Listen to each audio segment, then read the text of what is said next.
इंसान जिसने क्रिमिनल से हीरो बनने का सफर तय किया, लेकिन उनका सफर किसी भी बॉलीवुड फिल्म से कम नहीं था। 2023 के दिसंबर में हम सभी इस सफर की एक मूवी देखने वाले हैं जिसका नाम है शेर सिंह राणा। विद्युत जम्वाल जैसे स्ट्रॉन्ग एक्टर को कास्ट भी किया गया है। एक ऐसा इंसान जिसने क्रिमिनल से हीरो बनने का सफर तय किया, लेकिन उनका सफर किसी भी बॉलीवुड फिल्म से कम नहीं था।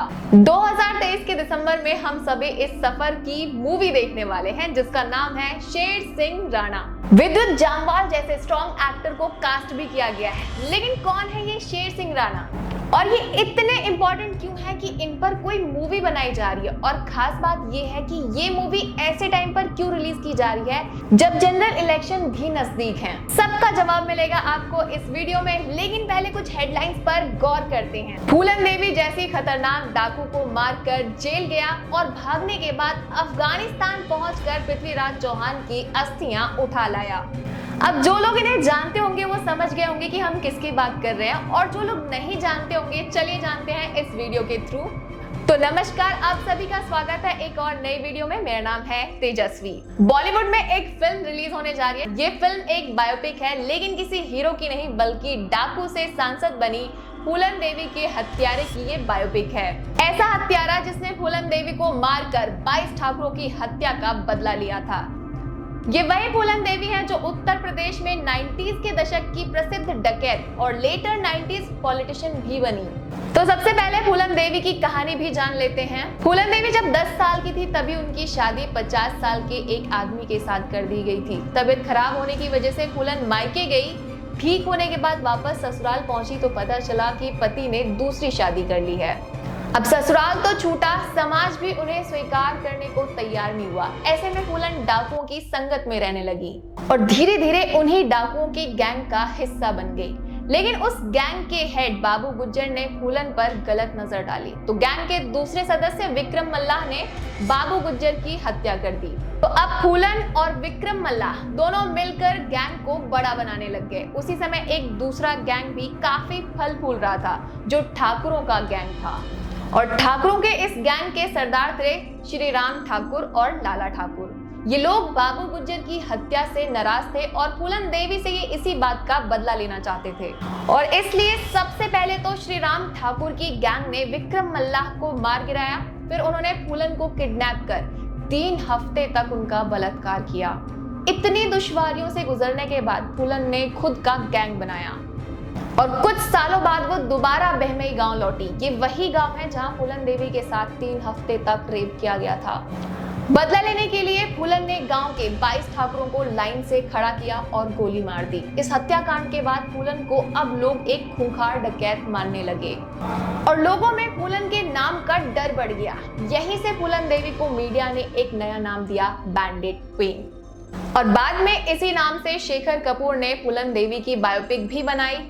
साल 1994 में फूलन देवी जेल से छूट गई। 2 साल बाद यानी 1996 में फूलन देवी ने समाजवादी पार्टी से चुनाव लड़ा और जीत भी गई। इसके बाद वो मिर्जापुर से सांसद बनी। यानी चंबल में घूमने वाली फूलन अब दिल्ली के अशोका रोड के शानदार बंगले में रहने लगी। 1998 के चुनाव में फूलन को हार का सामना करना पड़ा, लेकिन अगले ही साल फिर चुनाव हुआ और फूलन जीत गई और सब कुछ यहाँ ठीक चल रहा था। तभी 25 जुलाई 2001 का दिन शेर सिंह राणा फूलन देवी के घर पहुंचते हैं। वो वहां फूलन की पार्टी एकलव्य सेना में शामिल होने के बहाने गए थे।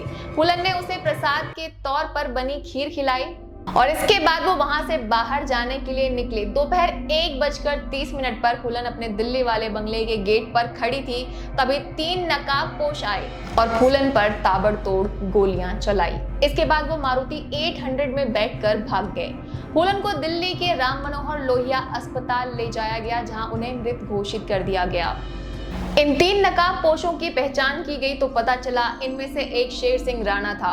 उसने फूलन देवी को जान से मारने की बात भी कबूल की।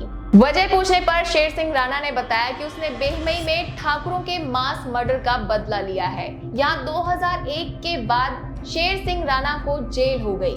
फिर आया 17 फरवरी 2004 का सुबह का वक्त, जब शेर सिंह राणा जेल में बंद थे। इस दिन उसे हरिद्वार के एक कोर्ट में पेश होना था और शेर सिंह राणा यहाँ जेल से फरार होने की प्लानिंग किए बैठे थे, क्योंकि शेर सिंह राणा को खुद पता था कि उनके खिलाफ सबूत इतने पुख्ता थे कि उन्हें फांसी होनी तय थी, और इसलिए उसने जेल से फरार होने की प्लानिंग की। उसने जेल के अंदर ही कुछ गैंगस्टर से पहचान बनाई।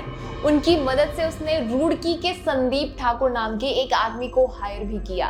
संदीप उससे रोज लॉयर बनके जेल में मिलने आने लगा। इसी समय ये लोग जेल से भागने की प्लानिंग करने लगे। और फिर आया वो दिन, यानी 17 फरवरी का दिन, जिस दिन इस प्लान को एग्जीक्यूट किया जाना था। पुलिस की वर्दी पहनकर संदीप सुबह 7 बजे जेल पहुंचा। संदीप ने एक फॉर्म भरा और एक फेक वारंट दिखाया। इसके बाद उसने शेर सिंह राणा को हथकड़ी पहनाई और जेल से बाहर ले गया। इतना ही नहीं, उसने जेल से 40 रुपए भी लिए, जो कैदी को बाहर ले जाने पर खाना खाने के लिए मिलते थे। इन दोनों ने जेल से थोड़ी दूर जाकर एक ऑटो लिया और कश्मीरी गेट बस स्टैंड पहुंचे। वहां से दोनों ने गाजियाबाद की बस ली। यहाँ संदीप और शेर सिंह राणा के रास्ते अलग अलग हो गए। राणा रांची पहुंचे। रांची से उन्होंने दिल्ली पुलिस के एक एसीपी के नाम का फेक पासपोर्ट बनवाया और कोलकाता से बांग्लादेश चले गए। अब यहाँ राणा बांग्लादेश में थे, लेकिन वीजा रिन्यू करने के लिए उन्हें बार बार कोलकाता आना पड़ता था। साल 2006 में राणा जब अपना वीजा रिन्यू कराने के लिए कोलकाता आए तो पुलिस वालों ने उन्हें पकड़ लिया। अब पुलिस के हत्थे चढ़ने के बाद शेर सिंह राणा ने एक नई कहानी बनाई। उन्होंने पुलिस को बताया कि वो अपने लिए फरार नहीं हुए, बल्कि उन्हें जेल में पता चला कि हिंदुस्तान के 11वीं सदी के हिंदू महाराजा पृथ्वीराज चौहान की समाधि अफगानिस्तान के गजनी में है और वहां उनका अपमान किया जाता है। खुद इंडिया के उस समय के विदेश मंत्री जसवंत सिंह जब अफगानिस्तान विजिट पर गए थे तो उन्होंने आकर बताया कि मोहम्मद गौरी की जो मजार है उसके पास में ही एक समाधि है, और वो समाधि किसी और की नहीं बल्कि हिंदू महाराजा पृथ्वीराज चौहान की समाधि है। और मोहम्मद गौरी की मजार पर जाने के लिए उस समाधि पर से चलकर जाना होता है, और लोग उस समाधि पर जूते चप्पल रखते हुए जाते हैं, जो महान सम्राट पृथ्वीराज चौहान का अपमान है। ये बात खुद जसवंत सिंह ने भारत के संसद में बताया था, लेकिन भारत सरकार उस वक्त इस मामले में कुछ खास कर नहीं पाई। लेकिन शेर सिंह राणा ने प्रण लिया था कि वो इस अपमान का घूंट नहीं पिएंगे, और 2 साल बांग्लादेश में रहने के बाद वो बांग्लादेश से दुबई की फ्लाइट लेते हैं और वहां से सीधा वो अफगानिस्तान पहुंच जाते हैं। गजनी पहुंचकर वो कब्रिस्तान में पहुंचते हैं जहां पृथ्वीराज चौहान की अस्थियां थी, और सबसे पहले वो वहां की 33 मिनट की एक वीडियो बनाते हैं और फिर पृथ्वीराज सिंह चौहान की समाधि खुदवाकर मिट्टी इकट्ठी करते हैं और एक पवित्र बर्तन में भारत लौटकर उन्होंने इस मिट्टी को इटावा भेजा। ये सब उन्होंने पुलिस को खुद तब बताया जब 2006 में वो दोबारा अपना वीजा रिन्यू करवाने कोलकाता पहुंचे थे और पुलिस ने उन्हें अरेस्ट कर लिया और शेर सिंह राणा को दोबारा जेल में डाल दिया गया। और तब न्यूज़पेपर्स में ये बात हेडलाइंस बनकर छपी कि राणा सिंह ने फूलन देवी जैसी खूंखार डकैत को खत्म किया, और साथ ही वो एक ऐसा काम करके आए हैं जो महान सम्राट पृथ्वीराज चौहान की अस्थियां तालिबानियों से लोहा लेकर अफगानिस्तान की मिट्टी से भारत ले आए हैं।